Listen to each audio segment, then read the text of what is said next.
Today, today we are going to study your third part of social science civics का पहला chapter पढ़ेंगे जिसका नाम है नाम क्लियर हुआ बेटा? नाम क्या है इसका? Modern democracy. क्लियर हुआ? अब देखेंगे इसमें हमें पढ़ना क्या, हमारे लर्निंग ऑब्जेक्ट्स क्या हैं। ठीक है, लर्निंग ऑब्जेक्ट देखेंगे इसमें। तो लर्निंग ऑब्जेक्ट में हम देते हैं तो फॉर्म्स ऑफ गवर्नमेंट, मतलब सरकार के प्रकार क्या होते हैं। मोनोक्रेसी, डिक्टेटरशिप और democracy, three type of government. एक मोनोक्रेसी राजतंत्र, डिक्टेटरशिप तानाशाही, डेमोक्रेसी लोकतंत्र। क्लियर हुआ? हिस्टोरिक पर्सपेक्टिव, इनका हिस्टोरिक पर्सपेक्टिव क्या है। मॉडर्न डेमोक्रेसी क्या है, मॉडर्न डेमोक्रेसी में क्या क्या क्वालिटीज़ है, तो उसमें इलेक्टेड रिप्रेजेंटेटिव होते हैं। सोशल डेमोक्रेसी होती है, कानून का शासन होता है, और इकोनॉमिक डेमोक्रेसी होती है। और मेकिंग डेमोक्रेसी सक्सेसफुल, कौन कौन सी चीज़ें डेमोक्रेसी को सक्सेसफुल बनाती हैं, वो है बेटा fundamental right, political equality, economic equality और सोशल इक्वलिटी। ये सारी चीज़ें मॉडर्न डेमोक्रेसी को सक्सेसफुल बनाती हैं। क्लियर हो बेटा? अब आगे चलते हैं हम।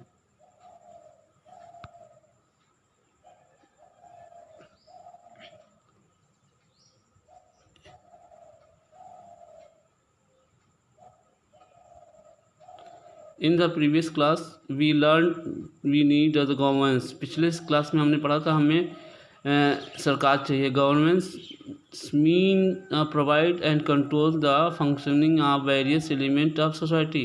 गवर्नमेंट का मतलब होता क्या है, क्यों कि governance means provide a control the functioning of various element of society. There were a various form of government in this chapter. We shall see the form in the brief deliberate greater details about the democracy. In other word, Abraham Lincoln ने कहा था, ये जो है it is government of the people by the people and for the people. ये बेटा बहुत important है, किसने कहा था? It is the government of the people by the people and for the people. ये किसने कहा था? ये अमेरिका के राष्ट्रपति थे बेटा, इन्होंने कहा था। बाकी देखेंगे।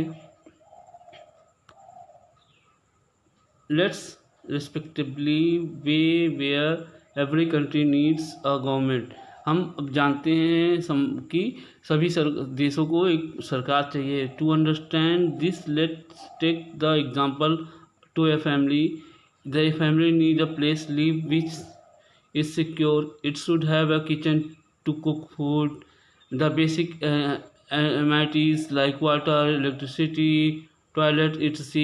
It shoulder security from vulgarity and weather elements. It is set a rules such as time of eat food, who will do what, and so on. The parents usually ensure that the rules are followed by everyone.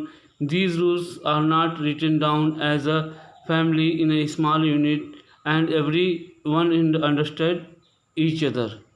मतलब कि परिवार का एक लिया है हमने, एक जो उदाहरण लिया, परिवार में भी सारी चीज़ें पेरेंट्स के हिसाब से होती हैं। पेरेंट्स के अनुसार कब खाना है, कब पीना है, कहाँ है, कब स्कूल जाना है, सारी चीज़ें होती हैं, अंडरस्टूड होती हैं। लोग एक दूसरे को समझते हैं, जिसके कारण एक परिवार ठीक से चल पाता है।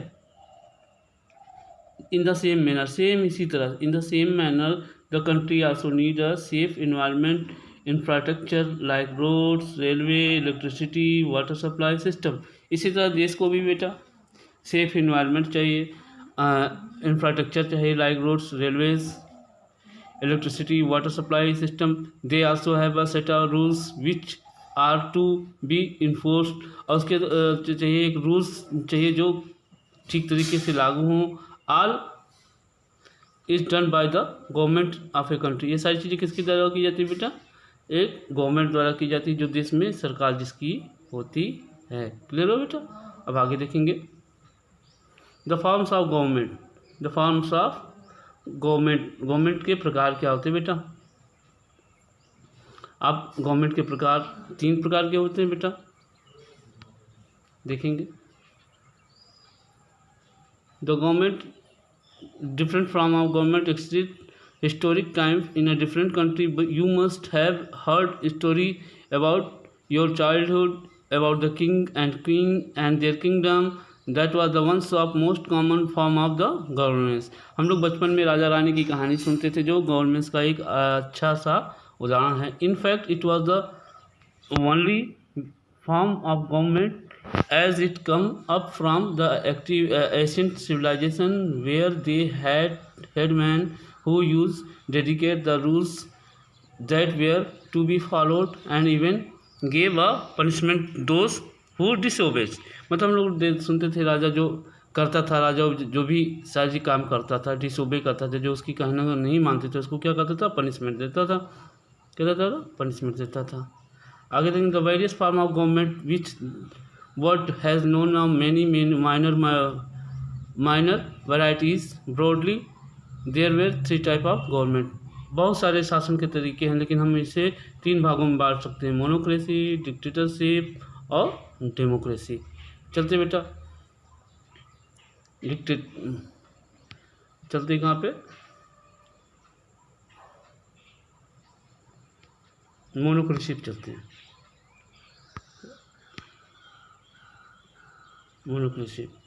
मोनोक्रेसी क्या होती है बेटा, इसमें क्वालिटीज़ क्या है मोनोक्रेसी की. Monocracy has a king and queen and emperor or empress. The ruling position can be post on their ruler. In some traditional monocracies or monocracies had absolute power. मतलब राजा को असीमित शक्ति होती हैं. बस constitutional monocracy like that the United Kingdom also has a democratic government that district the मोस्टेंट control. लेकिन कॉन्स्टिट्यूशनल मोनोक्रेसी में राजा के अधिकारों को सीमित कर दिया जाता है. The traditional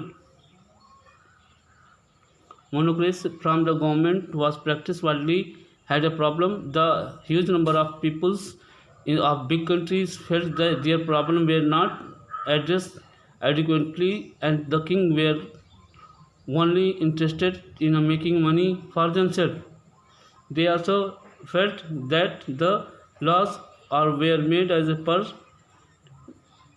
the will of the kings and other was no fixed procedure. Gradually this system was fading away as the population grew and it was unmanageable for the kings to rule over them efficiently. ठीक है बेटा. तो इस तरह का शासन जो मोनोक्रेसी थी वो जनसंख्या बढ़ने के साथ ये राजा सबकी आवश्यकताओं को पूरा नहीं कर सकते थे, मैनेज नहीं कर सकते थे, जिसके कारण ये धीरे धीरे ये प्रथा ख़त्म होती जा रही है. अब अगले की क्लास में हम जो गवर्नमेंट के 2 टाइप हैं, डिक्टेटरशिप और डेमोक्रेसी, इन दोनों के बारे में पढ़ेंगे. Thank you.